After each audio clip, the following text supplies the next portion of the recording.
Welcome to What the Paper Said, in which I, Patrick Crozier, skim through the Times from 100 years ago, read some of the articles and comment on the ones I find interesting. In this episode, the week ending the 22nd of July 1923, a white elephant in Singapore, a white elephant in Threadneedle Street, a war winner speaks, a war loser escapes, and a couple of libel cases. But first, the headlines. The dockers' strike is ongoing. The official trade union has lost control of the dockers, as indeed has the unofficial strike committee. In Germany, the nationalist terrorist Hermann Ehrhardt, who I briefly mentioned in the 27th of May episode, has escaped from prison. Ehrhardt was involved in a coup attempt in 1920 known as the Kapp Putsch, and the assassinations of the German signatory of the armistice, Matthias Erzberger, and the foreign minister, Walter Rathenau. It appears that in his escape bid he received help from prison staff. And it looks like Turkey and the Allies have come to an agreement at Lausanne, and a new peace treaty will be signed. In other news, a few months ago Mary Stopes, the birth control pioneer, lost a libel case. She had been accused of exposing the poor to experiment. I thought I'd mentioned it, but it appears that I hadn't. Anyway, she's appealed and won. The Oxford and Cambridge University Bill is being considered by Parliament. I cannot comment on its intent. This does not appear to be mentioned, but it has given rise to discussion over the status of women.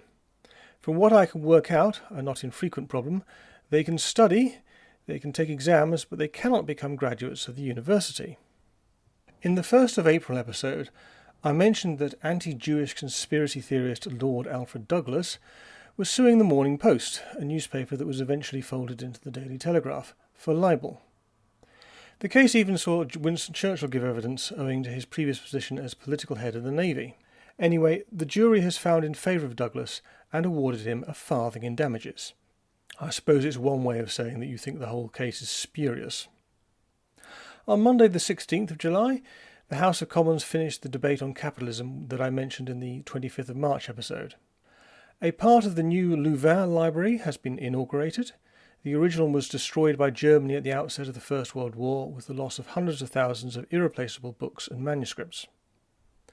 On Saturday the 21st of July came the news that in Mexico, Pancho Villa, the rebel, the general, the kingmaker, and one-time leader of an invasion of the United States, has been shot dead.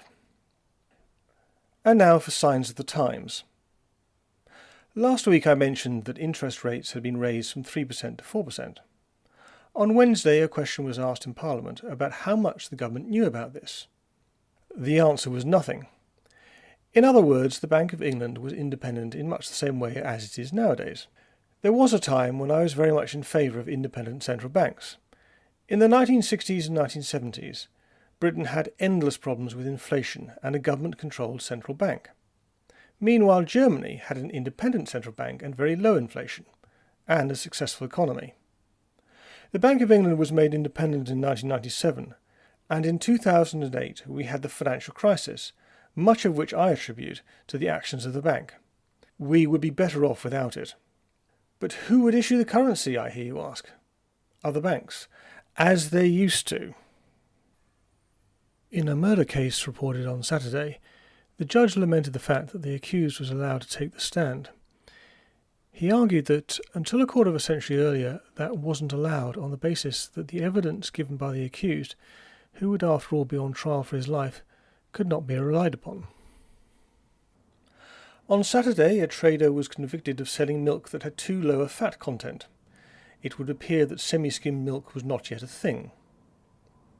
On Wednesday the 18th came the news that Jacob Astor, owner of the Times and MP for Dover, had offered to build and for 2 years operate a hospital in Dover, so long as the local council was prepared to take over the running of it thereafter. I do find myself wondering if this represents philanthropy or bribery. There has been further discussion on plans for a naval base in Singapore. I'd long wondered why this was so significant, but I think I'm beginning to understand. It has been said that Britain was an Indian Ocean empire. The Indian Ocean was what the Mediterranean was to the Romans, our sea. And at this point in history, it didn't require much defence. India was British, Australia was British, large parts of East Africa were British. The only possible opponents were the French and the Dutch, and maybe the Papuans. But now in 1923 the Japanese have emerged as a possible rival, and they have battleships, which means Britain, which I think did not have battleships in the Indian Ocean, now has to have them. So where do you station them? Naval bases, as I understand it, need specialist facilities. You can't get by with any old port and any old dry dock. You have to build them. And now I'm beginning to understand why the loss of Singapore in 1942 was such a disaster. There was the loss of the base, there was the loss of the prestige, but there was also the inability to protect the empire. This was particularly felt in Australia, which was cut off from Britain, but not America. On Wednesday, a Geoffrey Drage wrote in support of the proposal.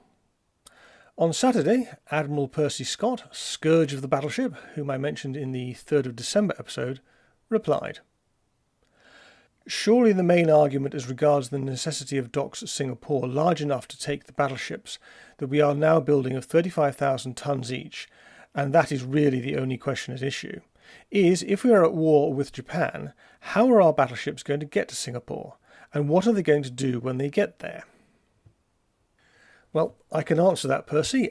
They will sail via the Cape of Good Hope, and when they get there, they will be sunk. He goes on. "Everyone ought to realise that our base at Singapore should be defended by submarines and aeroplanes, which would give any battleships from coming within 500 miles of the island, as the Germans kept our battleships from coming near the coast. Mr. Drage gives us some astonishing news about battleships." I think Mr. Scott is being a bit facetious here.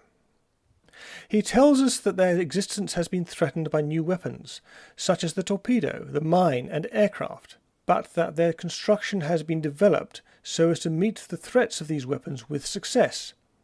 This is just what has not been done and cannot be done. Our new battleships will be at the mercy of any one of the weapons Mr. Drage has mentioned." Let's think about this. The torpedo, yes, the Barham and the Royal Oak were both sunk by a torpedo, as indeed was the aircraft carrier, the Ark Royal. As far as mines, I think they were a bit more lucky, although I'm pretty sure HMS Belfast hit a mine that was really very badly damaged, but that's only a mere cruiser. And then we come to aircraft. And, well, obviously the Prince of Wales and the Repulse were sunk by aircraft. Was anything else sunk by aircraft? I don't think so. He goes on. "Mr. Drage tells us that Singapore has no modern defences. Surely the sooner that base is supplied with some modern weapons, the better. Mr. Drage considers it somewhat remarkable that Lord Grey, former Foreign Secretary, should consider that we should spend more money on our air forces in view of the danger to London, and that we should go slowly in developing Singapore. Surely Lord Grey is quite correct. The protection of London against aerial attack is of far more urgency than docks at Singapore." Well, you'd have to say, considering how things turned out, Admiral Scott here is quite correct. I also understand that one of the reasons that Singapore fell was that the British didn't have enough air cover or enough aircraft. Even the perceptive Admiral Scott has not considered the possibility that the attack on Singapore might come from land. On Tuesday the 17th, the Times reported Field Marshal Earl Haig's address to the British Empire Service League in London. He made some remarks about the First World War. See if you can spot any parallels with more recent conflicts. "They had seen what unpreparedness for war had cost this generation. They had seen the sin of unpreparedness visited on their children, young lads, many of them scarcely more than boys, sacrificed to the neglect and lack of foresight which left us to face the World War with an army in numbers and artillery totally inadequate." He went on to talk about the desperate fighting at the First Battle of Ypres in late 1914. "We had no reserves, and if we had fallen back a few miles the Channel ports would have been lost. He had some 30 medium-heavy guns with his corps at that time, to withstand the punishment, as they know now, I have to say I wonder how, of 260 German heavy guns. We had practically no high explosive, and a great deficiency of artillery ammunition generally. Such was the state of affairs then, and the results of it were sadly apparent right down to the last days of the struggle. Some of the best brains of our youth, from Oxford and Cambridge, were employed on such duties as dispatch riding and carrying messages. Few survived.